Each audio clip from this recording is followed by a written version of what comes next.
Shalom Jemaat Solo Fide yang terkasih. Jumpa lagi dalam program We Are Solo Fide, edisi Renungan Rabu Malam. Di dalam Alkitab, khususnya Perjanjian Baru, ada seorang tokoh wanita yang dikenal sangat baik. Kita buka Alkitab di buku Kisah Para Rasul, pasal 9, ayat ke-36. Di Yope ada seorang murid perempuan bernama Tabita, dalam bahasa Yunani Dorcas. Perempuan itu banyak sekali berbuat baik dan memberi sedekah. Dorcas dikenal sebagai seorang yang sangat baik hati dan suka memberi. Hal ini diperkuat dengan buku Renubuat Kisah Para Rasul halaman 112.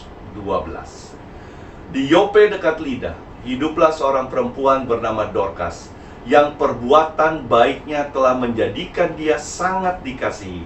Dia melayani yang miskin dan berduka cita. Jarinya yang cekatan adalah lebih aktif dari lidahnya. Dorcas sangat dikasihi oleh orang-orang di kotanya. Yang menarik adalah dia tidak pernah berkhotbah atau menceritakan tentang Tuhan Yesus, tetapi dia melayani banyak orang, khususnya orang miskin dan orang berduka, dengan membuat pakaian, sebuah talenta yang Tuhan berikan kepadanya. Kita lanjut di ayat 39, masih di kitab Kisah Para Rasul, pasal 9. Maka berkemaslah Petrus dan berangkat bersama-sama dengan mereka. Setelah sampai di sana, ia dibawa ke ruang atas dan semua janda datang berdiri dekatnya, dan sambil menangis, mereka menunjukkan kepadanya semua baju dan pakaian yang dibuat Dorcas waktu ia masih hidup. Petrus tersentuh. Begitu banyak janda-janda datang menunjukkan hasil kebaikan Dorcas kepada mereka saat Dorcas sudah meninggal. Saudara-saudaraku, kita tahu cerita ini.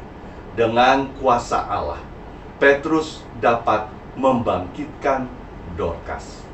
Banyak orang sering bertanya, mengapa Dorcas mendapat keistimewaan dibangkitkan setelah ia meninggal? Di dalam buku Renubuat, masih di buku Kisah Para Rasul, halaman 113 menjawab, Dorcas telah memberikan pelayanan yang besar kepada sidang, dan Allah melihat cocok untuk membawa dia pulang dari tanah musuh, supaya kesanggupan dan tenaganya dapat menjadi berkat kepada orang lain.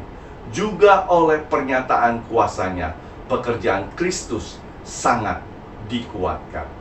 Renubuat menjawab pertanyaan tersebut.